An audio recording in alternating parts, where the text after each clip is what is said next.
Hi friends, my name is Sendil. Welcome to our channel English Pesa Asia. இப்போ நம்ம சேனல்ல 15 days free spoken English class நம்ம நடத்திட்டு இருக்கோம். ஸோ சூப்பரா பண்ணியிருந்தீங்க.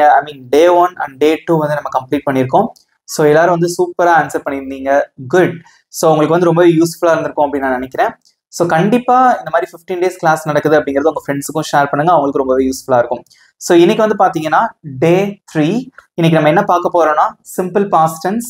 அந்த சிம்பிள் பாஸ்ட் டென்ஸ்க்குள்ள நம்ம என்னென்ன இருக்கு அப்படின்னு பாத்தீங்கன்னா பாசிட்டிவ் சென்டென்ஸ் நேர்மறையான வாக்கியம், நெகட்டிவ் சென்டென்ஸ் எதிர்மறையான வாக்கியம், இன்ட்ரோகேட்டிவ் சென்டென்ஸ் கேள்வி கேட்கறது எப்படி, அதுக்கப்புறம் உங்களுக்கு டெஸ்ட் இருக்கு. Finally you will have homework. Okay, so நீங்க என்ன பண்ணணும் அப்படின்னா வீடியோ ஸ்கிப் பண்ணாம பாருங்க. இது கொஞ்சம் அட்வான்ஸ்ட் லெவல் அப்படின்னே சொல்லலாம். பிகாஸ் இதுல வந்து பாசிட்டிவ் சென்டென்ஸ் இருக்கு, நெகட்டிவ் சென்டென்ஸ் இருக்கு, ஆஸ் வெல் அஸ் இன்ட்ரோகேட்டிவ் சென்டென்ஸும் இருக்கு. ஸோ இந்த ஒரு வீடியோ பார்த்தாலே போதும், உங்களுக்கு சிம்பிள் பாஸ்ட் டென்ஸ் பத்தி உங்களுக்கு எந்த ஒரு டவுட்டுமே வராது, அதுக்கு நான் கேரண்டி. ஓகே, ஸோ இந்த வீடியோ உங்களுக்கு பிடிச்சிருந்தா மறக்காம ஒரு லைக் பண்ணிட்டு பாருங்க. நம்ம சேனலை இன்னும் சப்ஸ்கிரைப் பண்ணாதவங்க சப்ஸ்கிரைப் பண்ணிக்கோங்க. பக்கத்துல இருக்க பெல் ஐக்கானையும் கிளிக் பண்ணி வச்சுக்கோங்க. வீடியோக்குள்ள போலாம். Simple past tense. ஃபர்ஸ்ட் நீங்க வந்து சிம்பிள் பாஸ்ட் டென்ஸ் அப்படின்னா என்ன நம்ம தெரிஞ்சுக்கணும். ஸோ சிம்பிள் பாஸ்ட் டென்ஸ் அப்படிங்கிறது ரொம்ப ரொம்ப சிம்பிள். பாஸ்ட் அப்படின்னா என்ன அர்த்தம்? முடிந்த காலம், இறந்த காலம் அப்படின்னு சொல்லுவாங்க தமிழ்ல. ஸோ எந்த கிராமர் புக் எடுத்து பார்த்தாலும் இறந்த காலம் அப்படின்னு தான் இருக்கும். ஸோ அது தெரியாட்டா கூட பரவாயில்ல, but you should know the meaning for this tense. இந்த டென்ஸோட மீனிங் உங்களுக்கு தெரிஞ்சுக்கணும். சிம்பிள் பாஸ்ட் டென்ஸ் அப்படின்னா முடிஞ்ச ஒரு விஷயம். தமிழ்ல வந்து சென்டென்ஸ் எப்படி வரும் அப்படின்னு பாத்தீங்கன்னா அவன் வந்தான், நான் போனேன், அவன் எழுதினான், நான் படித்தேன், நாங்கள் நேற்று ஹோட்டலில் சாப்பிட்டோம். எல்லாமே வந்து முடிஞ்ச விஷயத்த சொல்றதுதான் சிம்பிள் பாஸ்ட் டென்ஸ். ஓகேவா? இதோட ஸ்ட்ரக்சரும் ரொம்ப ரொம்ப சிம்பிள் தான். இங்க பாருங்க, இப்ப நம்மளோட சப்ஜெக்ட்னா என்னென்ன இருக்கு? Subjective pronouns I, you, we, they, அதாவது நான், நீ அல்லது நீங்கள், நாங்கள், அவர்கள், அப்புறம் அவன், அவள், அது, ஹி, ஷி, இட். இந்த மாதிரி எந்த சப்ஜெக்ட் வந்தாலும், இது தவிர சிங்குலர். ஃபார் எக்ஸாம்பிள் செந்தில் அப்படிங்கிறது ஒருத்தரை குறிக்குது, செந்தில். சீதா, ஓகே, குமார் அப்படின்னு நம்ம சொல்லலாம். அதே மாதிரி plural, friends, parents, okay, birds. அந்த மாதிரி வந்து ப்ளூரல்ல நமக்கு சப்ஜெக்ட்ஸ் வந்தாலும் நம்ம இதே ரூல் தான் நம்ம ஃபாலோ பண்ணுவோம். ஓகே, சப்ஜெக்ட், அதுக்கடுத்து வெர்பு. ஆனா இங்க ஒரே ஒரு விஷயம் நீங்க ஞாபகம் வச்சுக்கணும். இந்த வெர்பு வந்து எந்த ஃபார்ம்ல இருக்கணும் அப்படின்னா பாஸ்ட் ஃபார்ம்ல இருக்கணும்.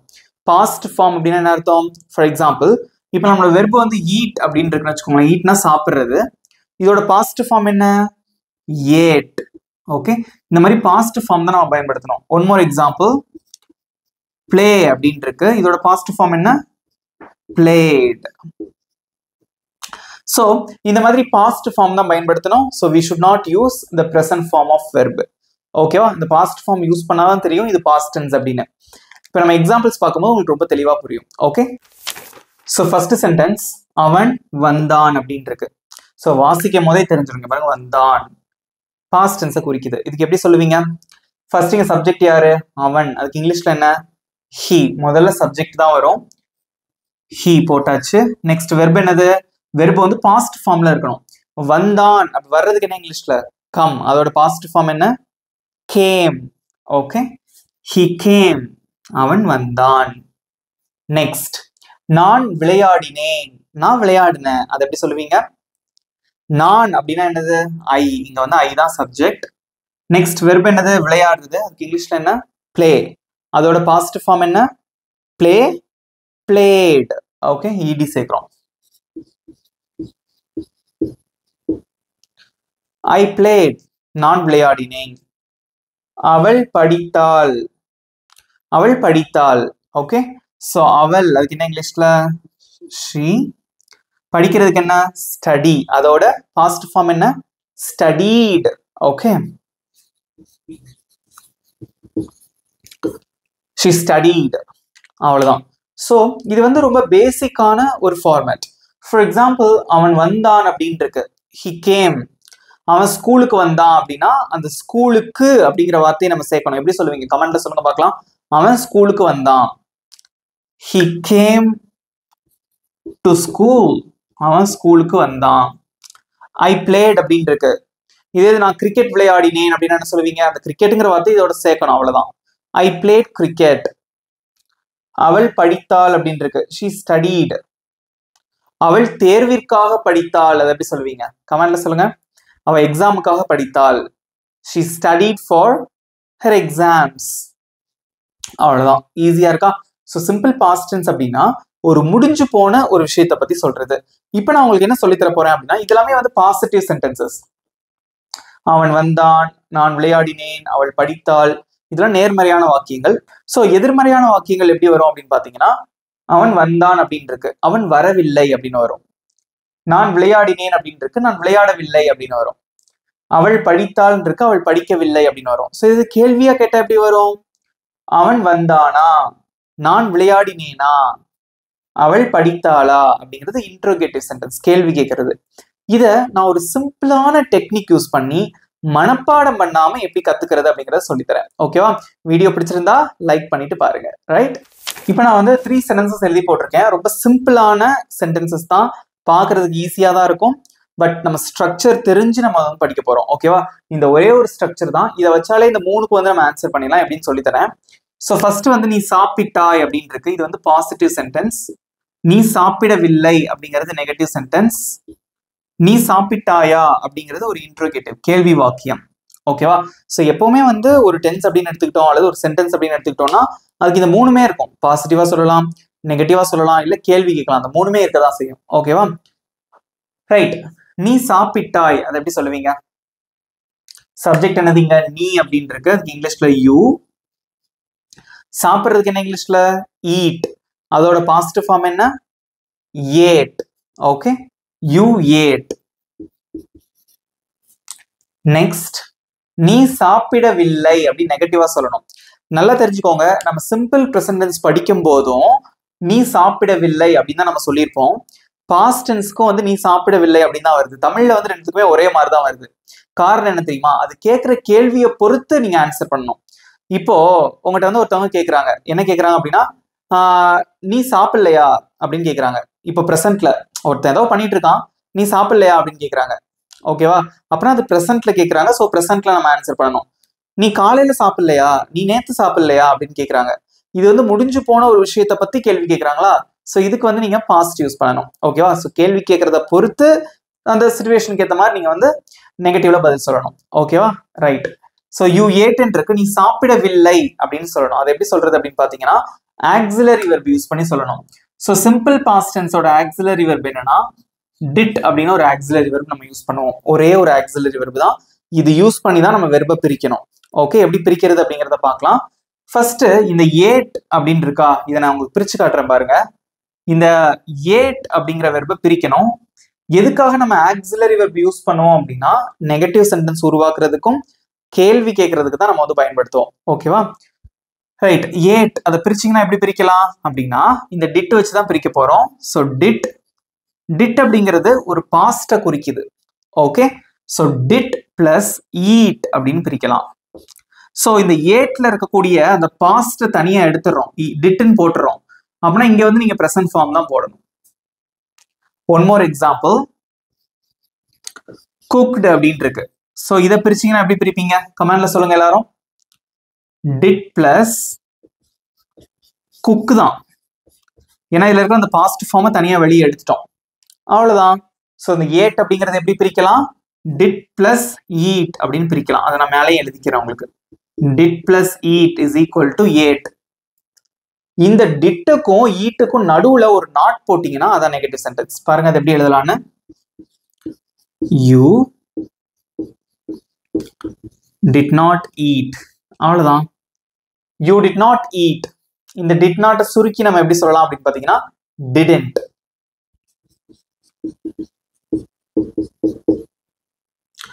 You didn't eat. நீ சாப்பிடல. You didn't eat. நீ சாப்பிடவில்லை. நெக்ஸ்ட், நீ சாப்பிட்டாயா அப்படின்னு கேள்வி கேட்கணும். அதை எப்படி கேட்கலாம்? ரொம்ப சிம்பிள். இங்க பாருங்க எப்படி கேட்கறதுன்னு. இப்ப இந்த ஏட்டுங்கிற வார்த்தையை மறந்துருங்க, ஏன்னா கேள்வி கேட்கறதுக்கும் நம்ம ஆக்சிலரி தான் யூஸ் பண்ணணும். ஸோ இந்த ஏட்டுங்கிற வார்த்தையை மறந்துட்டீங்கன்னா இந்த டிட்டை தூக்கி அப்படியே முன்னாடி போட்டுருங்க. அவ்வளவுதான். இந்த ஏட்டுங்கிறத பிரிச்சாச்சு. ஸோ இதை மறந்துருங்க. டிட் பிளஸ் ஈட்ன்னு இருக்கு, இந்த டிட்டை தூக்கி முன்னாடி போட்டுருங்க. That's it. அதை எப்படி சொல்லுவீங்க அப்போ? Did you eat? That's it. Did you eat? நீங்க சாப்பிட்டீங்களா இல்ல நீ சாப்பிட்டியா அப்படின்னு அர்த்தம். அப்போ பாசிட்டிவ் சென்டென்ஸ். நெகட்டிவ் சென்டென்ஸ்க்கு என்ன பண்ணணும்? இந்த வெர்பை பிரிக்கிறோம், டிட் வச்சு பிரிக்கும் போது இங்க டிட் போடும் போது பிரசன்ட் ஃபார்ம் ஆஃப் வெர்ப் இங்கனுக்குள்ள வந்துடும். ஸோ இந்த ரெண்டுத்துக்கு நடுவில் நாட் போட்டா அது நெகட்டிவ் சென்டென்ஸ். இந்த டிட்டை தூக்கி முன்னாடி போட்டீங்கன்னா அது கேள்வி வாக்கியம். அவ்வளவுதான். யூ ஏட், நீ சாப்பிட்டாய். யூ டிடன்ட் ஈட், நீ சாப்பிடல. டிட் யூ ஈட், நீ சாப்பிட்டியா. That's it. ஈஸியா இருக்கா? Let's see one more example. Next example எல்லாருமே ஆன்சர் பண்ணிட்டே வாங்க. ஸோ ரொம்ப ரொம்ப ஈஸியான ஒரு டென்ஸ் தான், பட் அடிக்கடி நம்ம பயன்படுத்தக்கூடிய ஒரு சென்டென்ஸ். ஓகேவா? இங்க பாருங்க.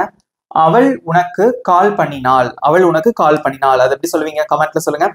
அவள் உனக்கு கால் பண்ணினாள் அப்படிங்கிறது பாசிட்டிவ் சென்டென்ஸ், நேர்மறையான வாக்கியம். ஸோ ஃபர்ஸ்ட் இங்க என்ன வரும்? சப்ஜெக்ட் அவள் அப்படின்னு வந்திருக்கு. இதுதான் சப்ஜெக்ட். அவள், அதுக்கு இங்கிலீஷ்ல என்னது? ஷீ. ஸோ வெர்ப் என்னது? இங்க கால் பண்றது. அதுக்கு இங்கிலீஷ்லயும் கால் தான். ஓகேவா? தமிழ்ல வந்து அவள் உன்னை அழைத்தாள் அப்படின்னு வரும். ரைட்? ஸோ ஐ மீன் நார்மலா கேஷுவலா நம்ம எப்படி பேசுவோம்? அவள் உனக்கு கால் பண்ணினாள் அப்படின்னு தான் சொல்லுவோம். ஓகேவா? ஸோ ஷீ கால் அப்படின்னு இருக்கு. அதோட பாசிட்டிவ் ஃபார்ம் என்ன? கால்ட். இடி சேர்க்கணும். She called. உனக்கு அப்படின்னு இருக்கு. யூ. இந்த இடத்துல டூ போடணுங்கிற அவசியம் கிடையாது. Okay? She called you. She called you. அவள் உனக்கு கால் பண்ணினாள். நெக்ஸ்ட், அவள் உனக்கு கால் பண்ணல. அவள் உனக்கு கால் பண்ணவில்லை. நெகட்டிவா சொல்றது, எதிர்மறையான வாக்கியம். இது எப்படி சொல்றது இங்கிலீஷ்ல? கமெண்ட்ல சொல்லுங்க. யோசிச்சு ஆன்சர் பண்ணுங்க. அவசரப்பட்டு ஆன்சர் பண்ணுங்கிற அவசியம் கிடையாது. திங்க் பண்ணி ஆன்சர் பண்ணுங்க. ஓகேவா? ஃபர்ஸ்ட் என்ன சொல்லணும்? எதுக்கு என்ன யூஸ் பண்ணணும்? ஆக்சிலரி வெர்ப் யூஸ் பண்ணணும். ஸோ இந்த கால்ட் அப்படிங்கிற வார்த்தைய இந்த டிட் யூஸ் பண்ணி பிரிங்க பார்க்கலாம். எப்படி பிரிப்பீங்க? டிட்ட முன்னாடி போட்டீங்கன்னா present form of verb நம்ம யூஸ் பண்ணணும். அவ்வளவுதான்.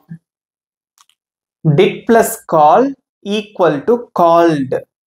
இந்த ஈடியை தான் இங்க தனியா பிரிச்சு எடுத்துட்டோம் டிட்னு.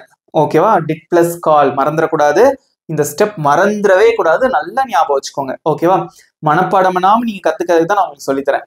ஸோ இந்த ரெண்டுத்துக்கு நடுவில் ஒரு நாட் போடுங்க. இப்போ இந்த வார்த்தையை மறந்துருங்க. இந்த ரெண்டுத்துக்கு நடுவில் ஒரு நாட் போடுங்க. அதான் நெகட்டிவ் சென்டென்ஸ். போடலாமா? ஸோ எப்படி எழுதலாம் அப்படின்னா, she didn't call you. She didn't call you. She didn't call you. She didn't call you. Okay? அவள் உனக்கு கால் பண்ணவில்லை. எப்படி இந்த didn't வந்ததுன்னு தெரியுதா? ஸோ அந்த ஆக்சிலரி வெர்ப்ல இருந்து தான் வந்துச்சு. மனப்பாடம் பண்ணணும்னு வச்சுக்கோங்களேன், நமக்கு வந்து புரியவே புரியாது. இப்போ நான் வந்து இந்த ஸ்ட்ரக்சரை மனப்பாடம் பண்றேன்னு வச்சுக்கோங்க. Subject plus did plus not plus present form of verb plus something something etc etc etc. No, you will never speak English. If you want to speak English, just you have to understand the topic. அந்த டாபிக்கை நம்ம understand பண்ணிக்கணும். மனப்பாடம் பண்ணவே கூடாது. ஓகேவா? Next, அவள் உனக்கு கால் பண்ணினாளா? கேள்வி கேட்கிறோம். அதை எப்படி கேட்கலாம்? இப்போ வந்து இதை மறந்துருங்க. ஓகே? ஸோ இந்த டிட்டை தூக்கி அப்படியே முன்னாடி போட்டுருங்க. இதை மறந்துடலாம். டிட்டை தூக்கி அப்படியே முன்னாடி போட்டுருங்க. அந்த கால் வந்து அங்கேயே இருக்கட்டும். அப்போ என்ன வரும்? Did she call you தான். called you அப்படின்னு நம்ம சொல்லக்கூடாது. Did she call you? Did she call you? அவள் உனக்கு கால் பண்ணாளா? வாசிச்சு பாருங்க. She called you. அவள் உனக்கு கால் பண்ணினாள். She didn't call you. அவள் உனக்கு கால் பண்ணவில்லை. Did she call you? அவள் உனக்கு கால் பண்ணினாளா? That's itங்க. அவ்வளவுதான். ஸோ இதுல நீங்க தெரிஞ்சுக்க வேண்டிய விஷயம் என்ன அப்படின்னா, இந்த டிட்டுங்கிற ஆக்சிலரி வெர்ப் நெகட்டிவ் சென்டென்ஸ் உருவாக்கும் போதும் கேள்வி கேட்கும் போது பயன்படுத்துவோம். அதை வந்து நீங்க மறந்துடவே கூடாது. ஓகேவா? ஸோ இதே மாதிரி இன்னும் ஒரு சில எக்ஸாம்பிள்ஸ் பார்க்கும்போது உங்களுக்கு மறக்கவே மறக்காது. ஓகே? நெக்ஸ்ட் எக்ஸாம்பிள், நீங்கள் நேற்று சமைத்தீர்கள். நீங்கள் நேற்று சமைக்கவில்லை. நீங்க நேற்று சமைத்தீர்களா? So positive, negative and interrogative. So இதுக்கு எப்படி ஆன்சர் பண்ணுவீங்க? உங்களோட ஆன்சர் வந்து கமெண்ட்ல சொல்லிட்டே வாங்க. ரொம்ப சிம்பிள். நான் சொல்லிக் கொடுத்த கான்செப்டை மனசுல வச்சுட்டு ஆன்சர் பண்ணுங்க. யாருமே சைலண்டா இருக்கக்கூடாது. ஸோ இந்த 15 days ஸ்போக்கன் இங்கிலீஷ் கோர்ஸ் எதுக்கு அப்படின்னு பார்த்தீங்கன்னா, நீங்க இங்கிலீஷ் பேசணும். ஓகேவா? அதுக்கு தேவையான விஷயங்களை தான் நான் சொல்லித்தரேன். ஸோ அப்படியே நீங்க எனக்கு ஃபாலோ பண்ணிட்டே வாங்க. நிச்சயமா நீங்க வந்து இங்கிலீஷ்ல பேசிடுவீங்க. அண்ட் தென் உங்க ஃப்ரெண்ட்ஸுக்கும் ஷேர் பண்ணீங்க. அவங்களோட ஷேர் பண்ணி அவங்களோட சேர்ந்து படிங்க. ஓகேவா? ஸோ இன்னும் கொஞ்சம் யூஸ்ஃபுல்லா இருக்கும் உங்களுக்கு. ஸோ நீங்க பேசி பழகும் போது தான் இன்னும் உங்களுக்கு அது வந்து பயனுள்ளதா இருக்கும். ஸோ இன்னைக்கு நம்ம ஒரு கான்செப்ட் சொல்லி கொடுக்குறோம்னா அது அப்படியே நீங்க பேசியும் பார்க்கணும். ஓகேவா? ரைட். இங்க பாருங்க, நீங்கள் நேற்று சமைத்தீர்கள். இது வந்து பாசிட்டிவ் சென்டென்ஸ். ஸோ இது எப்படி சொல்லலாம்? நீங்கள் நேற்று சமைத்தீர்கள். ஃபர்ஸ்ட் சப்ஜெக்ட் என்னதுங்க? நீங்கள் அப்படிங்கிறது இங்க சப்ஜெக்ட். ஸோ வெர்ப் என்னது? சமைக்கிறது. ஓகே? நீங்கள், அதுக்கு இங்கிலீஷ்ல என்ன? யூ தான். ஓகேவா? நீங்கள் ரெண்டுக்குமே யூ தான். வெர்ப் என்னது? குக். குக்கோட பாஸ்ட் ஃபார்ம் என்ன? குக்ட். You cooked. நேற்று எஸ்டர்டே. இந்த எஸ்டர்டேங்கிற வார்த்தையே முடிஞ்சிருச்சுன்னு தான் அர்த்தம். நேற்று நாளே முடிஞ்சது அப்படின்னு தான் அர்த்தம். You cooked yesterday. நீங்கள் நேற்று சமைத்தீர்கள். நீங்கள் நேற்று சமைக்கவில்லை. நீங்க நேற்று சமைக்கல அப்படின்னு சொல்லணும். அதை எப்படி சொல்லுவீங்க? கமெண்ட்ல சொல்லுங்க. நீங்கள் நேற்று சமைக்கவில்லை. ஸோ சமைக்கவில்லை அப்படின்னு வந்திருக்கு. இதை பார்த்தோன்னே தெரியணும் இது வந்து ஒரு நெகட்டிவ் சென்டென்ஸ் அப்படின்னு. Okay, so how will you say that in English? எல்லாரும் கமெண்ட்ல சொல்லுங்க. இது எப்படி சொல்லுவீங்க? First auxiliary verb did use பண்ணி இந்த வெர்பை பிரிங்க, அதுக்கப்புறம் நாட் சேருங்க. ஓகே, நிறைய பேர் இப்பவே சூப்பர் ஆன்சர் பண்ணிருக்கீங்க. குட். இப்போ இந்த குக்டுங்கிற வார்த்தையை பிரிச்சா எப்படி வரும்? Did plus cook. Did plus cook is equal to cooked. Okay, so இந்த ரெண்டுத்துக்கு நடுவில் ஒரு நாட் போடுங்க. அதான் நெகட்டிவ் சென்டென்ஸ். வேற எதையுமே மாற்ற தேவையில்லை. ஸோ எப்படி சொல்லலாம்னா you didn't cook yesterday. That's it. நீங்க வந்து இங்கேயே நம்ம குக்ட்னு போட்டுறக்கூடாது. அந்த ஈடிக்கு பதிலாக தான் இங்கே டிட் போட்டிருக்கோம். ஓகேவா? So you didn't cook yesterday. சில பேர் கேட்கலாம், இந்த குக்டுக்கு முன்னாடி டைரக்டாவே நாட் போடலாமான்னு கேட்கலாம். அப்படி போடக்கூடாது, தப்பு. ஓகேவா? So you didn't cook yesterday. So இங்கிலீஷ்ல வந்து கிராமர் அப்படின்னாலே ரூல்ஸ் தான். அதை நம்ம ஃபாலோ பண்ணி தான் ஆகணும். Right?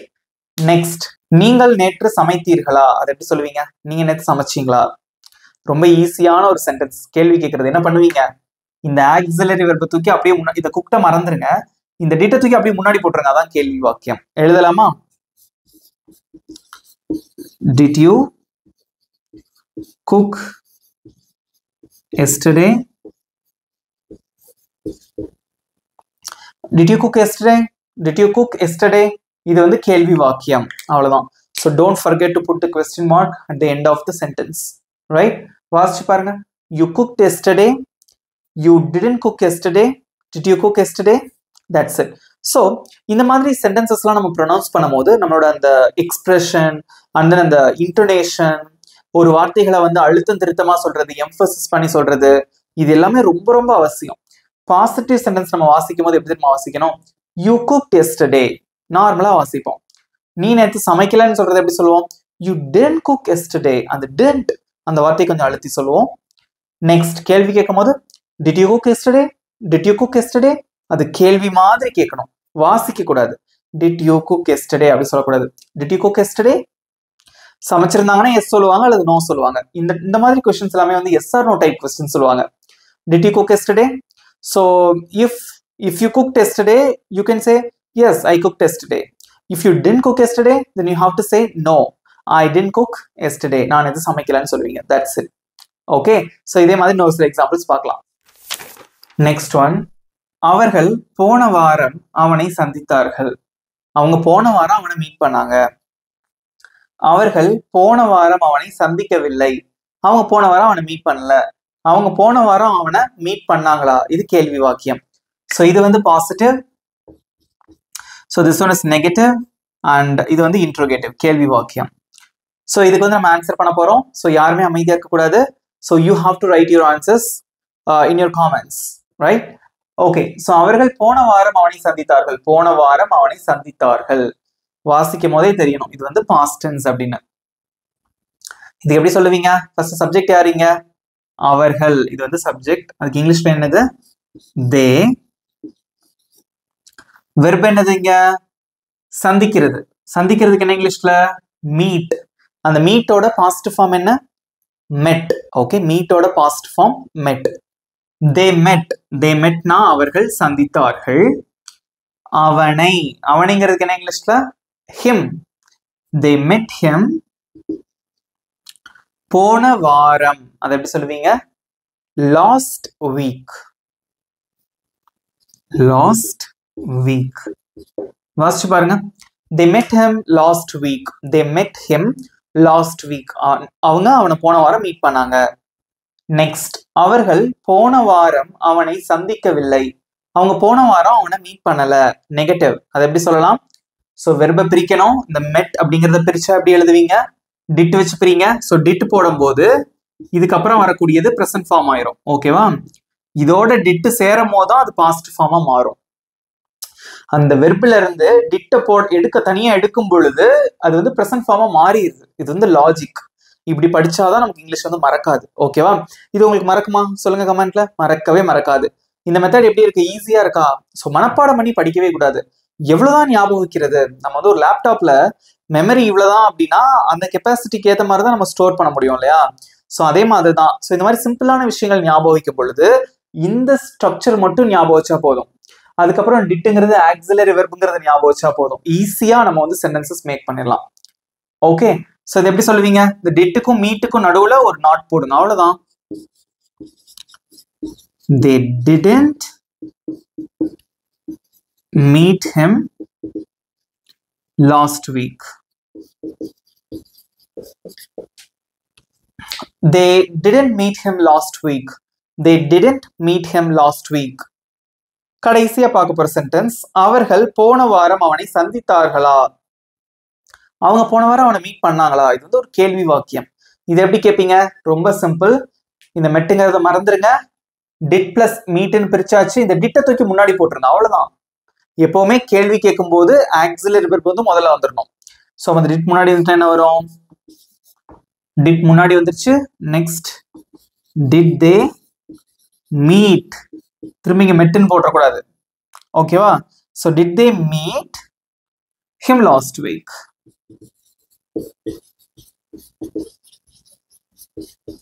That's it. Did they meet him last week? Did they meet him last week? அவர்கள் போன வாரம் அவனை சந்தித்தார்களா? வாசிக்கலாமா? They met him last week. They didn't meet him last week. Did they meet him last week? அவ்வளவுதான். நீங்களும் சூப்பரா answer பண்ணீங்க. Good job. Next example பார்க்கலாம். நெக்ஸ்ட், ராமு இன்று காலை கடைக்கு போனான். ராமு இன்னைக்கு காலையில கடைக்கு போனான். ஸோ காலையில இது முடிஞ்சிருச்சு இந்த விஷயம். ஸோ ராமு இன்னைக்கு காலையில கடைக்கு போகல. ராமு இன்னைக்கு காலையில கடைக்கு போனானா? So positive, negative and interrogative. So how to make English sentences for these three sentences? Let's see. So you have to tell me your answers through your comments. Right? யாரும் அமைதியா இருக்கக்கூடாது. ஸோ ராமு இன்று காலை கடைக்கு போனான். இது எப்படி சொல்லுவீங்க? இது பாசிட்டிவ் சென்டென்ஸ். ஃபர்ஸ்ட் இங்க சப்ஜெக்ட் யாரு? ராமு அப்படிங்கிற பேர் வந்திருக்கு. வெர்பு யாரு? போனான். இது வந்து வெர்பு. ஸோ ராமு அதுக்கு வந்து அப்படியே போட்டுடலாம். நேம் வந்து அப்படியே போட்டுருங்க. ராமு. வெர்பு என்னது? போனான். போறதுக்கு இங்கிலீஷ்ல கோ. அதோட பாசிட்டிவ் ஃபார்ம் என்ன? வெண்ட். ஸோ ராமு வெண்ட் கடைக்கு. இக்குனா டு த ஸ்டோர். ஸ்டோர்னு சொல்லலாம், இல்ல ஷாப் அப்படின்னு சொல்லலாம். வாட் எவர் நீங்க எதனாலும் சொல்லிக்கோங்க. டு த ஷாப் அப்படின்னு சொல்லலாம். So Ramu went to the store R Ramu went to the shop. இன்று காலை இது எப்படி சொல்லுவீங்க? டுடே மார்னிங் சொல்லக்கூடாது. This morning. இது ஒண்ணுதான் நீங்க வந்து கத்துக்கணும். டுடே மார்னிங் அப்படின்னு சொன்னா தப்பு. ஸோ இங்கிலீஷ்ல அப்படி நம்ம சொல்லக்கூடாது. This morning. இன்னைக்கு காலையில this morning. Ramu went to the store this morning. Ramu இன்னைக்கு காலையில கடைக்கு போனான். ராமு இன்னைக்கு காலையில கடைக்கு போகல. நெகட்டிவா சொல்லணும். ஸோ வெண்ட் அப்படிங்கிற வார்த்தையை பிரிக்கணும். அதை பிரிச்சா என்ன வரும்? Did plus go. Okay, so இந்த டிட்க்கும் கோவுக்கும் நடுவில் ஒரு நாட் போடுங்க, அவ்வளவுதான். அப்ப எப்படி சொல்லுவீங்க?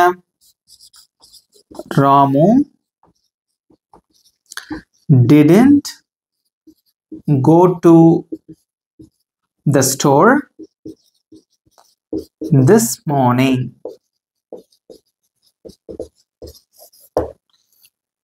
Ramu didn't go to the store this morning. Ramu நீ காலையில கடைக்கு போகல. ஸோ கடைசியா பார்க்க போற சென்டென்ஸ் கேள்வி வாக்கியம். ஸோ இதை எப்படி சொல்லுவீங்க? ராமு இன்று காலை கடைக்கு போனானா? இது நெகட்டிவ் சென்டென்ஸ். இங்க இப்ப கடைசி சென்டென்ஸ் வந்து கேள்வி வாக்கியம், இன்ட்ரோகேட்டிவ். இது எப்படி சொல்லுவீங்க? இதுக்கு அடுத்து உங்களுக்கு டெஸ்ட் இருக்கு. ஓகேவா? ஸோ ஃபர்ஸ்ட் கேள்வி கேட்கும் என்ன பண்ணுவீங்க? இந்த டிட்டுங்கிற வார்த்தையை தூக்கி அப்படியே முன்னாடி போட்டுரும், அவ்வளவுதான். இதை மறந்துருங்க. ஸோ டிட் முன்னாடி வந்தா என்ன வரும்?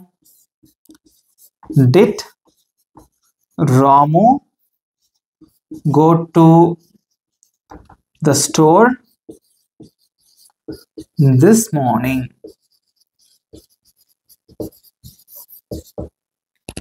Did Ramu go to the store this morning? Ramu நீ காலையில கடைக்கு போனானா? That's it.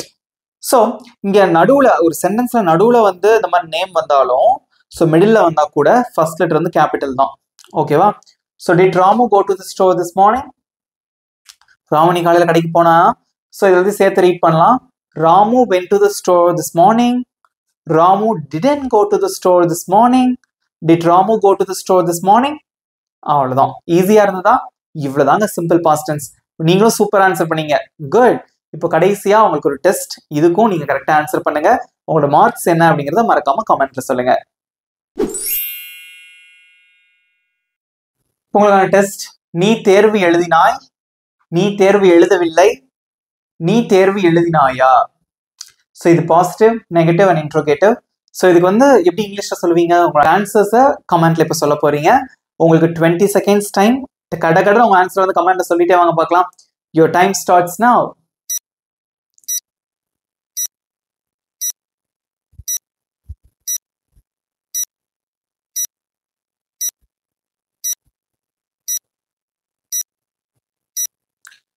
குட். நிறைய பேர் சூப்பர் ஆன்சர் பண்ணிட்டு வரீங்க. Good, very good. டைம்ஸ் அப். ஓகே, ஸோ நம்ம ஆன்சர்ஸ் டிஸ்கஸ் பண்ணலாம். நீ தேர்வு எழுதினாய். நிறைய பேர் சூப்பரா பண்ணிருக்கீங்க. குட். ஸோ எப்படி சொல்லலாம்? சப்ஜெக்ட் வந்து நீன்னு இருக்கு. So you.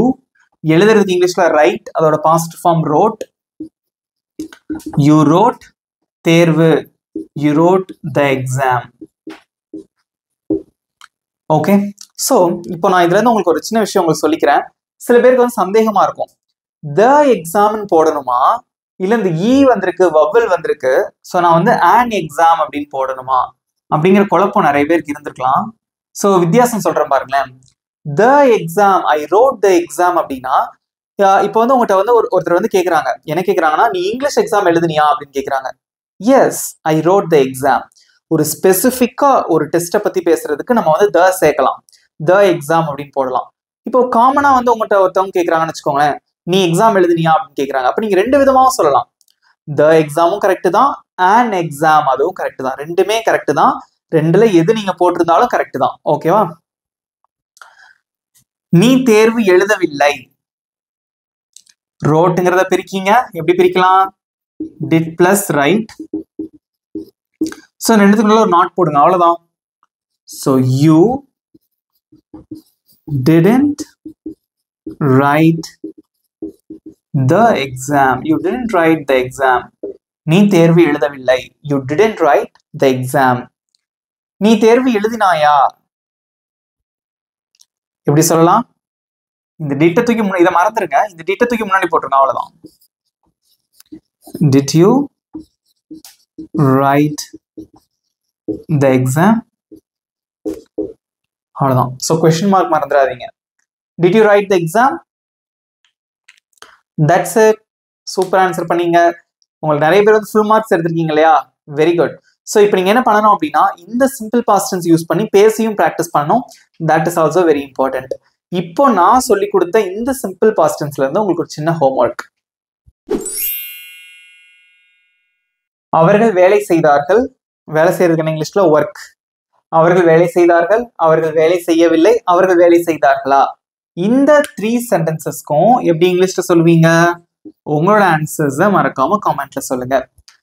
ஓகே. ஸோ இந்த கிளாஸ் உங்களுக்கு பிடிச்சிருந்தா மறக்காம ஒரு லைக் பண்ணிக்கோங்க. உங்க ஃப்ரெண்ட்ஸ்க்கும் ஷேர் பண்ணுங்க. நல்லா ப்ராக்டிஸ் பண்ணுங்க. நிச்சயமா உங்களால இங்கிலீஷ் பேச முடியும். ஸோ இதோட நம்ம வந்து 3 கிளாஸஸ் கம்ப்ளீட் பண்ணியிருக்கோம். இன்னும் வந்து 12 கிளாஸஸ் இருக்கு. ஸோ நிச்சயமா இந்த 15 கிளாஸஸ் முடிக்கும் போது உங்ககிட்ட ஒரு மாற்றம் தெரியும். நீங்க கண்டிப்பா இங்கிலீஷ்ல பேச ஆரம்பிப்பீங்க. ஓகேவா? நீங்க பண்ண வேண்டியதெல்லாம் ப்ராக்டிஸ் மட்டும்தான். பண்ணுவீங்களா? குட். ஸோ நம்ம சேனலை சப்ஸ்கிரைப் பண்ணாதவங்க சப்ஸ்கிரைப் பண்ணிக்கோங்க. பக்கத்துல இருக்க பெல் ஐக்கானையும் கிளிக் பண்ணி வச்சுக்கோங்க. இதே மாதிரி சிம்பிள் ஃபியூச்சர் டென்ஸ் பத்தி ஃபுல் இன்ஃபர்மேஷன் நம்ம நெக்ஸ்ட் வீடியோல கத்துக்கலாம். Thank you friends.